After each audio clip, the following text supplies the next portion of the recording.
Dan the delivery man brought me my much-awaited Girl Scout cookies after the WHO Radio Wise guys today. Good job, Dan. I am the, along with all my other duties here at Clear Channel, I am the local Girl Scout cookie pusher also. Apparently. So, well done. Welcome to the Radio Wise guys wrap-up show for whatever today's date is. March 5th, 2011. Thank you. Just got that cleared for you.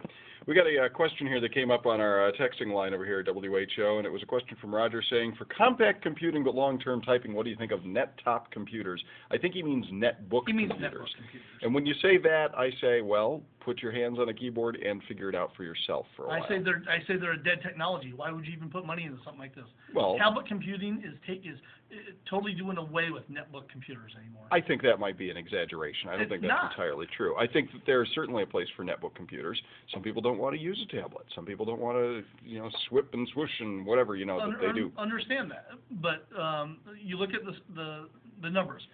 Sales of netbook computers have gone way down since the iPad came out, right, and other tablet computers are coming out. The world is switching to tablet computing. But if you wanted to do a lot of typing, if you're like me and you really do more typing than you do swooshing, buy a laptop. Well then a netbook might be a perfectly fine option for you. There's still an option for some people, but what I'm saying is, you look at the long term, several years from now down the road, yeah, I don't think you're going to see netbook computers anymore. Well, it's possible. Anyway, now something that they're trying to eradicate from the face of the earth. Internet Explorer 6, Microsoft is trying to get everybody to stop using IE6. Their argument, well, it's out of date and it's time to let it go. I think this is hilarious that Microsoft themselves actually are starting to say this now. Well, it's perfectly reasonable. And I don't remember IE6 very well, but wasn't it like a really bad browser? Back in the day.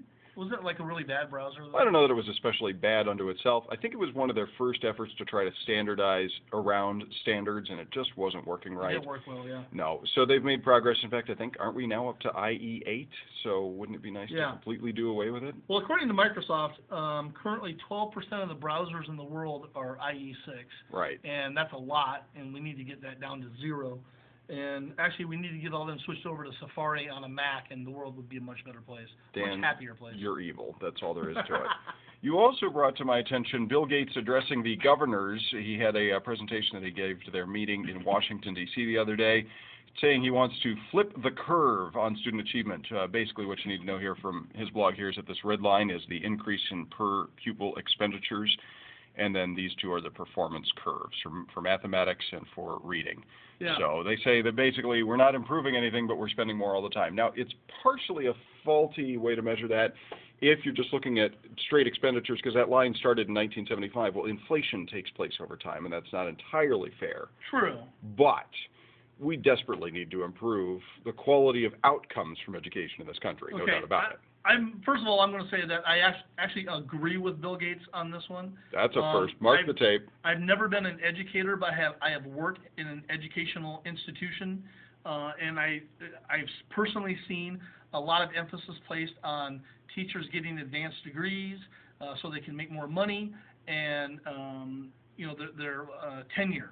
Right. A teacher with tenure, especially in the university setting, has more pull than anything.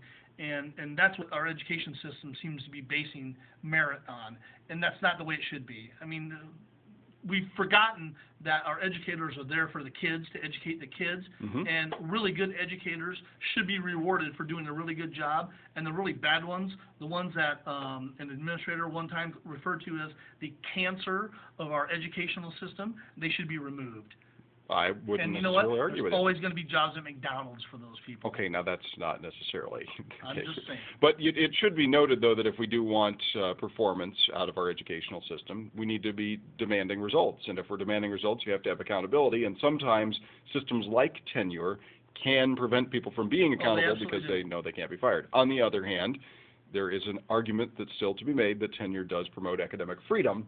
So it can be a good thing, but it also sometimes inhibits performance, which may be why we have a pretty flat curve there on overall student performance for the last few years. In fact, the last 3 decades.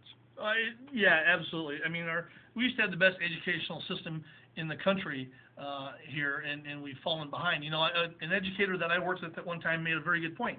He said, college students from all over the world flock to our universities. True. Because we have great universities. They're not flocking to our K-12 schools. That's also true. Yeah.